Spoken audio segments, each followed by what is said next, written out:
बच्चों नमस्कार। आज हम कक्षा अष्टमी की संस्कृत पुस्तक के पाठ 3 यानी तृतीय पाठ का अध्ययन करेंगे, जिसका नाम है डिजी वार्तम। डिजी वार्तम पाठ आप समझ सकते हैं। डिजी वार्तम का अर्थ है डिजिटल इंडिया।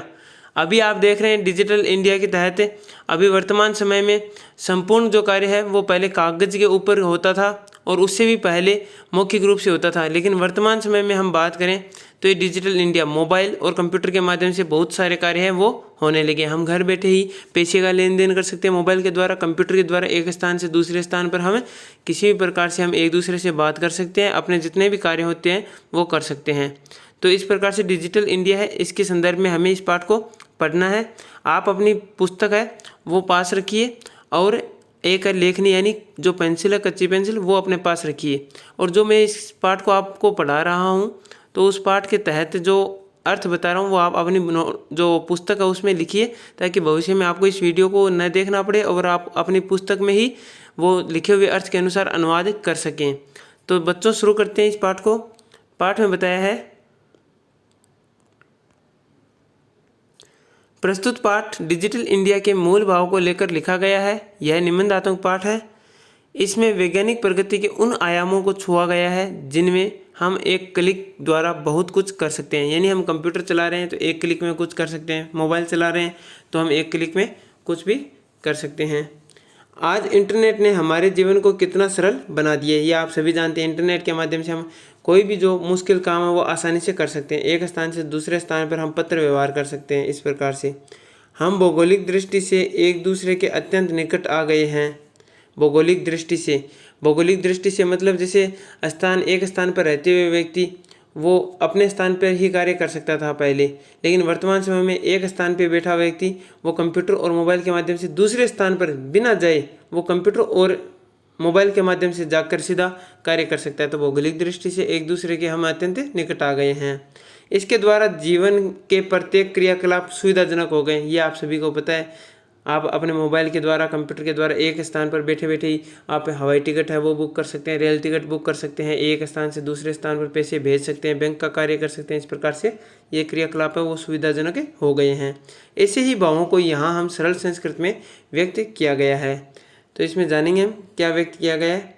ये संस्कृत में लिखा हुआ है, इसका मैं आपको मीनिंग बताऊंगा और आपको वो मीनिंग है अपनी जो पुस्तक है संस्कृति उसमें लिखना है।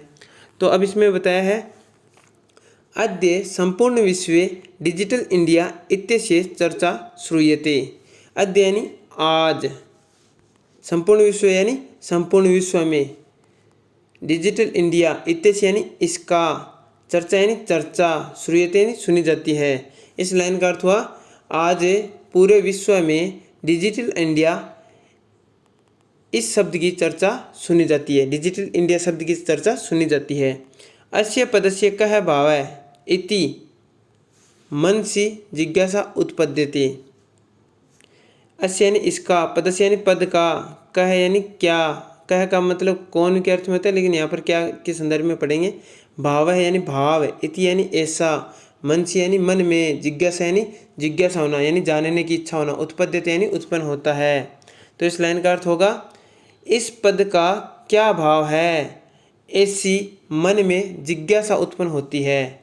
इस पद का मतलब डिजिटल इंडिया, डिजिटल इंडिया पद का क्या भाव है, ऐसी हमारे मन में जिज्ञासा उत्पन्न होती है।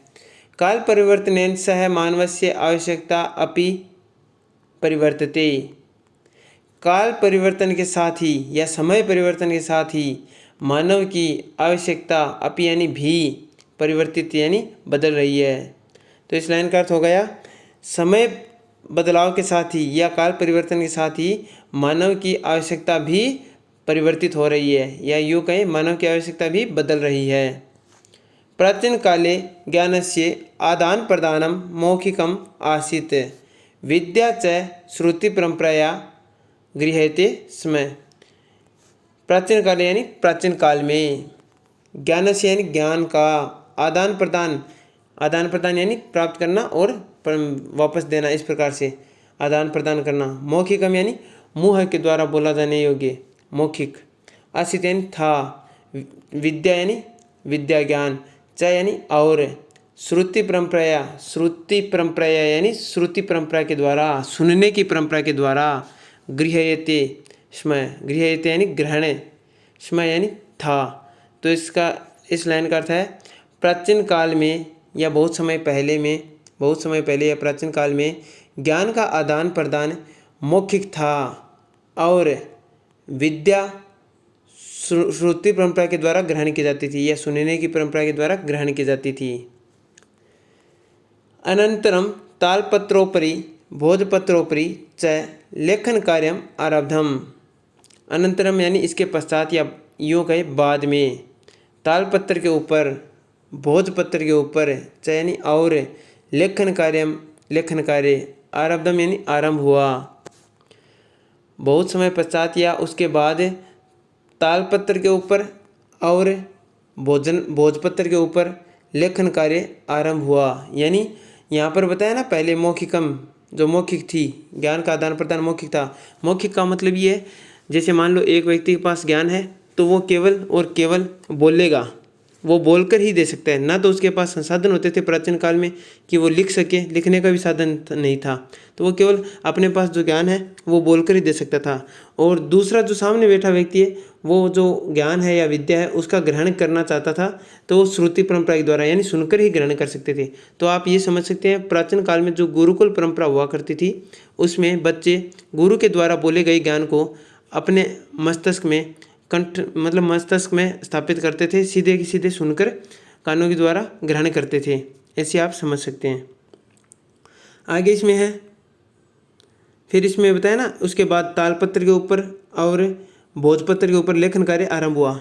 ठीक है, फिर आगे है परिवर्तिनी काले कर्गदस्य लेखन्यः च आविष्कारेण सर्वेषाम् एव मनोगतानां भावानां कर्गद उपरि लेखनम प्रारब्धम। परिवर्तनी काले यानी परिवर्तन काल में या बदलाव के समय में, कर्गदस्य यानी कागज का, च यानी और, लेखन्य यानी लेखनी का या पेंसिल का, लेखनी यानी पेंसिल, आविष्कारेण आविष्कार के द्वारा, सर्वेषाम एव सभी प्रकार ही या सभी का ही, मनोगता नाम मनों का, भावनाम भावों का, मन के भावों का, कर्गदोपरि कागज के ऊपर, लेखनम यानी लेखन, प्रारब्धम यानी प्रारंभ हुआ। तो इसका अर्थ हुआ परिवर्तन काल में या बदलाव के समय में कागज और पेंसिल के आविष्कार से सभी के ही मनों के भावों का कागज के ऊपर लेखन आरंभ हुआ। यानी हमारे अंदर हमारे मन में जो विचार थे वो भी जब कागज का आविष्कार हो गया था या कागज का प्रयोग होने लगा था तो सभी लोग अपने मनों के भावों को भी कागज के ऊपर लिखने लगे थे। टंकण यंत्र से आविष्कारेण तु लिखिता सामग्री टंकिता सती बहुकालाय सुरक्षिता अतिष्ठते।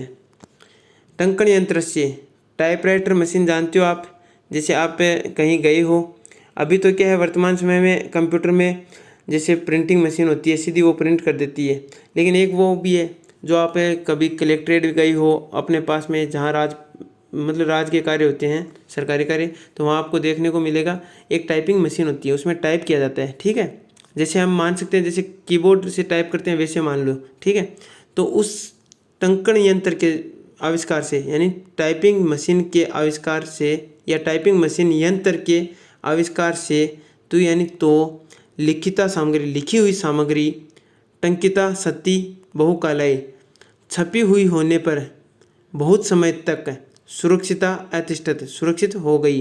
इस लाइन का अर्थ है टाइपराइटर यंत्र के आविष्कार से तो लिखी हुई सामग्री छपी हुई होने पर बहुत काल के लिए या बहुत समय तक सुरक्षित हो गई। वैज्ञानिक प्रविधि प्रगति यात्रा पुनरपि अग्रे गता। वैज्ञानिक तकनीकी की प्रगति यात्रा फिर से या दोबारा से आगे बढ़ने लगी। यानी वैज्ञानिक तकनीकी की प्रगति यात्रा दोबारा से आगे बढ़ने लगी। प्रगति यात्रा यानी डेवलपमेंट, उसका डेवलपमेंट होने लगा। अद्य सर्वाणि कार्याणि संगणक नाम के यंत्रेण साधितानि भवन्ति। अद्य यानी आज, सर्वाणि यानी सभी प्रकार के, कार्याणि यानी कार्य, संगणक नाम के नियंत्रण, कंप्यूटर नामक यंत्र के द्वारा, साधितानि यानी साधे जाते हैं, भवन्ति यानी होते हैं। तो इसका अर्थ ये हुआ आज सभी प्रकार के कार्य कंप्यूटर नामक यंत्र के द्वारा साधे जाते हैं या किए जाते हैं। समाचार पत्राणि पुस्तकानि च कंप्यूटर माध्यमेन पठ्यन्ते लिख्यन्ते च। इस लाइन का अर्थ है समाचार पत्र और पुस्तकें कंप्यूटर के माध्यम से पढ़ी और लिखी जाती है। यानी समाचार पत्र और पुस्तकें कंप्यूटर के माध्यम से पढ़े और लिखे जाते हैं। वृक्षाणाम उपयोगेन वृक्षाः कर्तन्ते, यानी यहाँ से बोलना है कर्गदस्य, दोबारा से बोल रहा हूँ, कर्गद उद्योगे वृक्षाणाम उपयोगेन वृक्षाः कर्तन्ते स्म परम संगणकस्य अधिकाधिक प्रयोगेन वृक्षाणाम कर्तने न्यूनता भविष्यति इति विश्वासः। कर्गद उद्योगे, कागज के उद्योग में, कागज का उद्योग ये समझ सकते हो जहाँ कागज बनता है, कागज के उद्योग में, कागज की फैक्ट्री में वृक्षाणाम वृक्षों का उपयोगेन यानी उपयोग से या उपयोग के द्वारा, वृक्षा यानी वृक्ष पेड़, कर्तन्ते यानी काटे जाते थे, परम संगणकस्य परंतु, परम यानी परंतु, संगणकस्य यानी कंप्यूटर के, अधिकाधिक यानी अधिक से अधिक, प्रयोगेन यानी प्रयोग के द्वारा, वृक्षाणाम यानी वृक्षों का, पेड़ों का, कर्तने यानी कटने में, न्यूनता यानी कमी, भविष्य यानी होगी, इति यानी ऐसा, विश्वास यानी विश्वास है।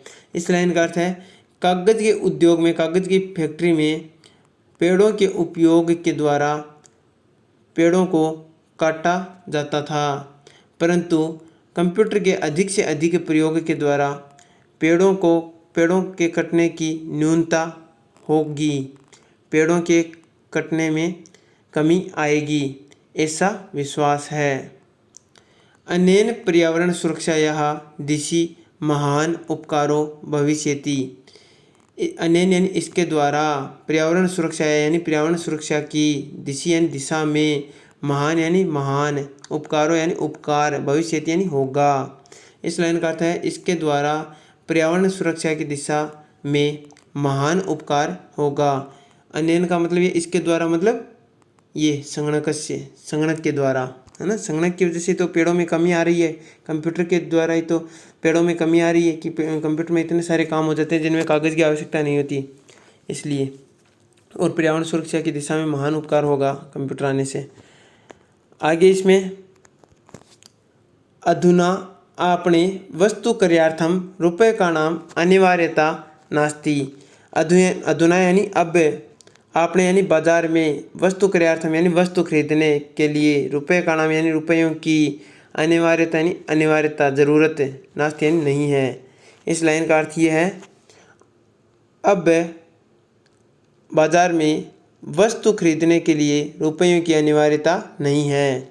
डेबिट कार्ड, क्रेडिट कार्ड इत्यादयः सर्वत्र रूप्यकाणां स्थानं गृहीतवन्तः।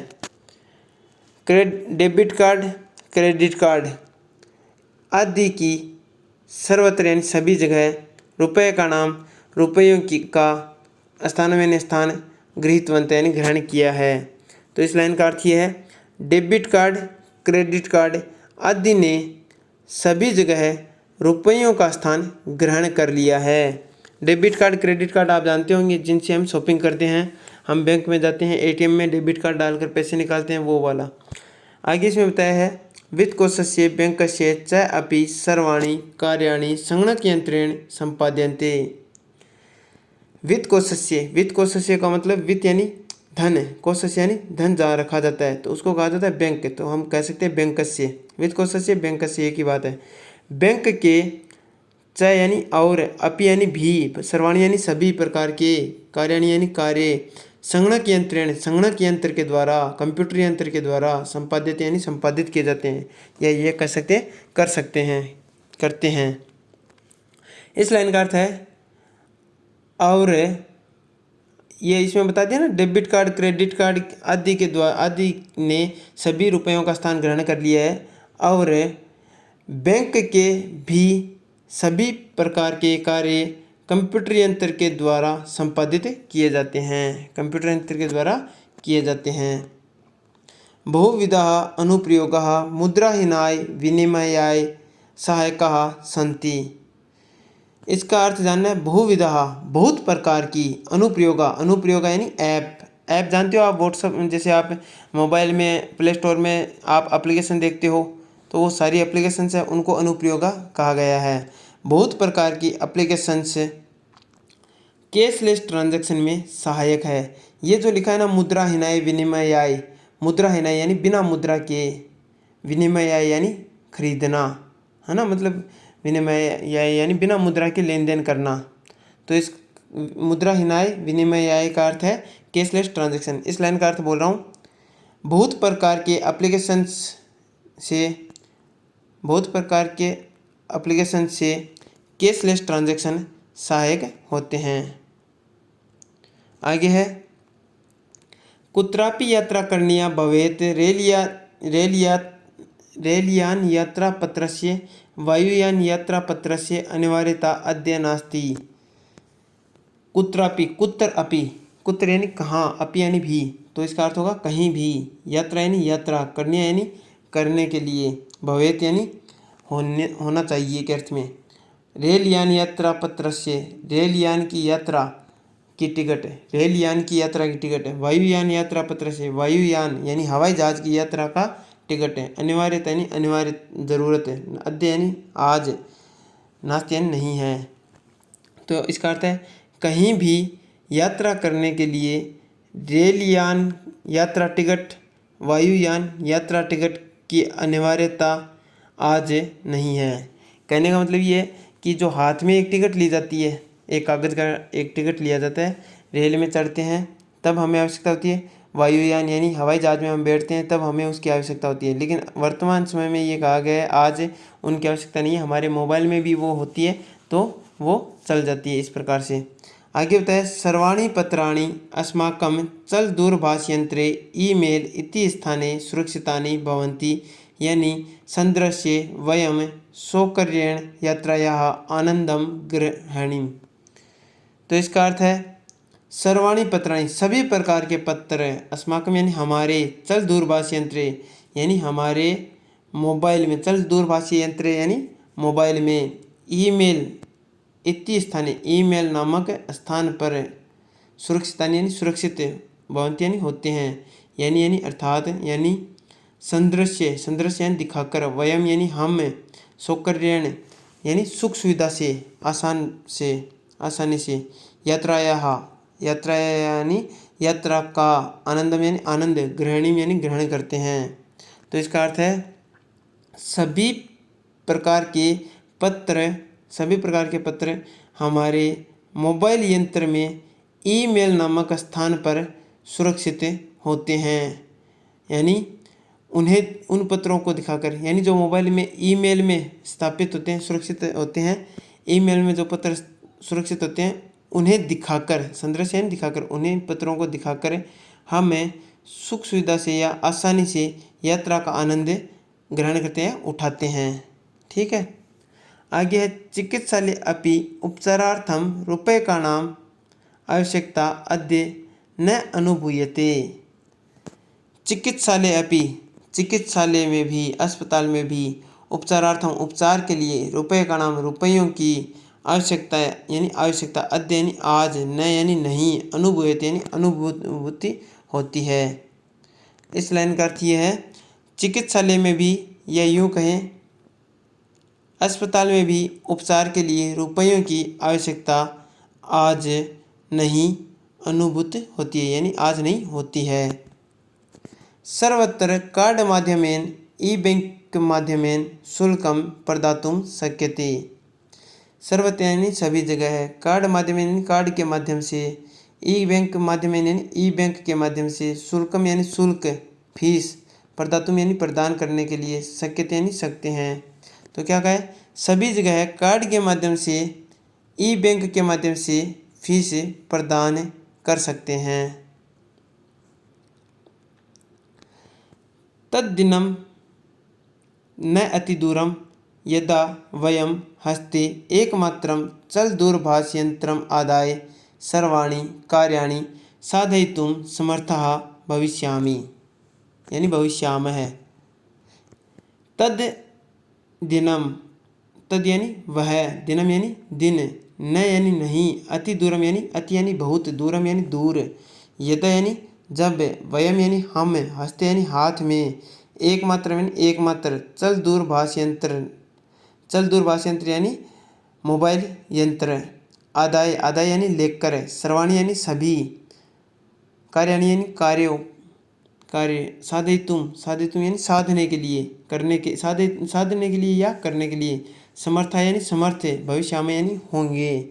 इस लाइन का अर्थ यह है, वह दिन दूर नहीं है, वह दिन दूर नहीं है, बहुत दूर नहीं है।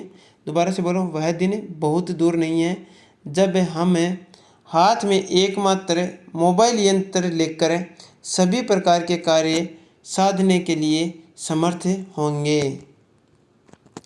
वस्त्र पुटके रुपए का नाम आवश्यकता न भविष्यति। वस्त्र पुटके यानी जो हमारे जेब होती है हमारे वस्त्र में, यानी जो हम कपड़े पहनते हैं, पैंट शर्ट जो भी है, उसमें जो जेब होती है उसके लिए कहा है, जेब में रुपयों की आवश्यकता नहीं होगी।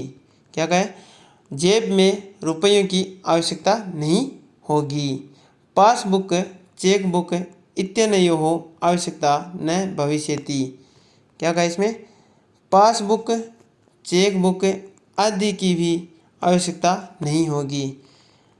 बैंक में जब हम खाता खुलाते हैं तो वहाँ हमें एक डायरी दी जाती है जिसको हम पासबुक कहते हैं, कुछ लोग उसको चौपड़ी, जो भी है अलग अलग नाम से पुकारते हैं। चेकबुक, चेक का मतलब ये है कि एक चेक काट कर दिया जाता है। जैसे मेरे पास अकाउंट है और मैंने किसी बच्चे को या किसी को भी एक चेक दे दिया अपने साइन करके अपने वाले चेक में, और उसमें रुपए भर दिए। अब मैं जिसको दूंगा ना, वो जब बैंक में जमा कराएगा वो चेकबुक, वो चेक जमा कराएगा तो मेरे अकाउंट से जितने रुपए मैंने उसमें भरे हैं वो कट जाएंगे और उस व्यक्ति को मिल जाएंगे। इस प्रकार से लेन देन होता था, लेकिन आज मोबाइल में सब कुछ होगा, इसलिए इनकी आवश्यकता नहीं है, ये बताया। पठनार्थम पुस्तकानां समाचार पत्राणाम अनिवार्यता समाप्त प्राय भविष्यति। पठनार्थम यानी पढ़ने के लिए, पुस्तकानाम यानी पुस्तकों की, समाचार पत्राणाम समाचार पत्रों का या की, अनिवार्यता यानी जरूरत, समाप्त प्राय भविष्यति यानी होगी। इस लाइन का अर्थ है, पढ़ने के लिए पुस्तकों की, समाचार पत्रों की जरूरत समाप्त प्राय हो जाएगी। लेखनार्थम अभ्यास पुस्तिकायाः कर्गदस्य व नूतन ज्ञान अन्वेषणार्थम, ये बोलेंगे हम, नूतन ज्ञान अन्वेषणार्थम शब्दकोशस्य अपि आवश्यकता न भविष्यति। तो क्या कहा इसमें? लेखन के लिए अभ्यास पुस्तिका की अथवा यानी या, लेखन के लिए अभ्यास पुस्तिका यानी आपकी जो पंजिका है, आपकी नोटबुक है, लेखन के लिए नोटबुक की या कागज की, नूतन ज्ञान अन्वेषणार्थम यानी नए ज्ञान की खोज के लिए शब्दकोश की भी, शब्दकोश यानी डिक्शनरी की भी आवश्यकता नहीं होगी। दोबारा से बोल रहा हूँ इस लाइन को, लेखन के लिए या लिखने के लिए नोटबुक की या कागज की, नए ज्ञान की खोज के लिए शब्दकोश यानी डिक्शनरी की आवश्यकता नहीं होगी। अपरिचित मार्गस्य ज्ञानार्थम मार्गदर्शकस्य मानचित्रस्य आवश्यकतायाः अनुभूतिः अपि न भविष्यति। अपरिचित यानी अनजान, मार्गस्य यानी रास्ता, अनजान रास्ते पर हम जब चलते हैं तो किसी को पूछते हैं कि भाई ये बता कहाँ जाएगा ये रास्ता, तो उसके लिए कहा है अपरिचित मार्ग के ज्ञान के लिए मार्गदर्शक की, मार्गदर्शक वो होता है जब हम कहीं किसी स्थान पर गए हैं और वहाँ हम किसी को पूछते हैं कि भाई ये बता ये रास्ता आगे कहाँ जाएगा, जो बताने वाला होता है वो मार्गदर्शक कर रहा होता है उस समय में हमारा, तो उसको हम मार्गदर्शक कह सकते हैं। तो अपरिचित मार्ग के ज्ञान के लिए मार्गदर्शक की, मानचित्र की आवश्यकता की अनुभूति भी नहीं होगी। इस लाइन का अर्थ ये होगा कि अनजान रास्ते के ज्ञान के लिए मार्गदर्शक की, मानचित्र यानी नक्शे की आवश्यकता की अनुभूति नहीं होगी। आगे है एतत् सर्वम एकेन एव यंत्रेण कर्तुम शक्यते। एतत् यानी यह, सर्वम यानी सभी, एकेन यानी एक के द्वारा, एव यानी ही, यंत्रेण यानी यंत्र के द्वारा, कर्तुम यानी कर, शक्यते यानी सकते हैं। यह सभी एक ही यंत्र के द्वारा कर सकते हैं। और यंत्र आपको पता है मोबाइल। शाक आदि क्रियार्थम, फल क्रियार्थम, विश्राम गृहेषु कक्षम सुनिश्चितं कर्तुं, चिकित्सालय शुल्कं प्रदातुं, विद्यालय महाविद्यालय च अपि शुल्कं प्रदातुं, किं बहुना दानमपि दातुं, चल दूरभाषयंत्रम एव अलम। तो इस लाइन में हम अर्थ जानते हैं। शाक आदि क्रियार्थम, शाक यानी साग सब्जी, सब्जी के अर्थ में, शाक यानी सब्जी, आदि यानी आदि, क्रियार्थम यानी खरीदने के लिए, सब्जी आदि खरीदने के लिए, फल खरीदने के लिए, विश्राम गृह में कक्ष सुनिश्चित करने के लिए। या हम इसको ऐसे कह सकते हैं कि होटल में, जहाँ मतलब विश्राम किया जाता है, विश्राम घर में, तो हम होटल को भी विश्राम घर कह सकते हैं क्योंकि होटल में विश्राम के लिए रुकते हैं लोग। तो होटल में कमरा, कक्ष यानी कमरा बुक करने के लिए, है ना। चिकित्सालय यानी अस्पताल में फीस प्रदान करने के लिए, शुल्क प्रदान करने के लिए। विद्यालय में यानी और, विद्यालय में और महाविद्यालय में भी शुल्क प्रदान करने के लिए।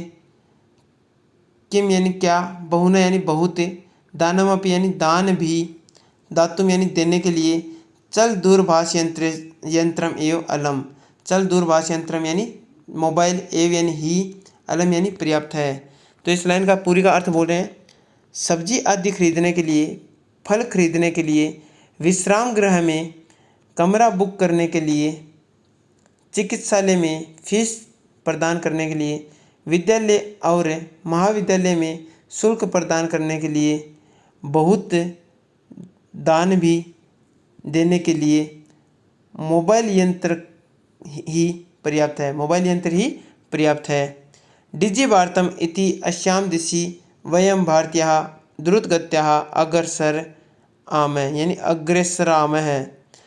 डिजिवार्तम यानी डिजिटल इंडिया, इति यानी ऐसा, अस्याम यानी इसमें, दिशा, दिशा यानी दिशा में, इस दिशा में, वयम यानी हमारा, भारतीय यानी भारतीय, द्रुत गति यानी तीव्र गति के द्वारा, अग्रसराम यानी अग्रसर है। इस लाइन का अर्थ है, इस लाइन का अर्थ है डिजी भारत यह ऐसी, इस दिशा में हमें भारतीय तीव्र गति से अग्रसर है। यानी दोबारा से बोल रहा हूँ, डिजी भारत इस दिशा में हमें भारतीय तीव्र गति से अग्रसर है, यानी आगे बढ़ रहे हैं। डिजी भारत इस प्रकार की जो शब्द है, इस प्रकार के जो कार्य हैं डिजिटल इंडिया के द्वारा जो किए जाने, उस दिशा में हम भारतीय तीव्र गति से आगे बढ़ रहे हैं। ये हमने पाठ पढ़ा है। इस पाठ में आगे शब्दार्थ दिए हैं, इन शब्दार्थों को आपको देखना है। और ये पाठ आप अपनी नोटबुक है, जो पुस्तक है, उसमें आप पेंसिल के माध्यम से इसके शब्दों को अर्थ सहित लिखकर आप अनुवाद एक बार दोबारा पढ़ेंगे तो ये पाठ आपको पूर्ण रूप से याद हो जाएगा। अभ्यास कार्य हम आगे की कक्षाओं में बनाएंगे। अभी के लिए एक बार अनुवाद याद हो जाएगा तो सब कुछ याद हो जाएगा। तो बच्चों, आपको ये पाठ कैसा लगा आप हमें कमेंट सेक्शन में अवश्य बताइएगा। और इसी प्रकार हम अलग अलग प्लेलिस्ट 6, 7, 8 जो NCERT बुक है CBSE पैटर्न के तहत जो भी है, वो आपको हमारे YouTube चैनल स्मार्ट क्लासेस 2.0 में प्लेलिस्ट में मिल जाएगी। आप इन वीडियो को देखकर और अपने मित्रों के साथ शेयर करते हुए आप इस वीडियो के अंदर बताए गए अनुवाद को ज़रूर याद करें। बहुत ज़्यादा हेल्पफुल रहेगा ये वीडियो। तो मिलते हैं इसी प्रकार एक नई वीडियो के साथ। जय हिंद, जय भारत।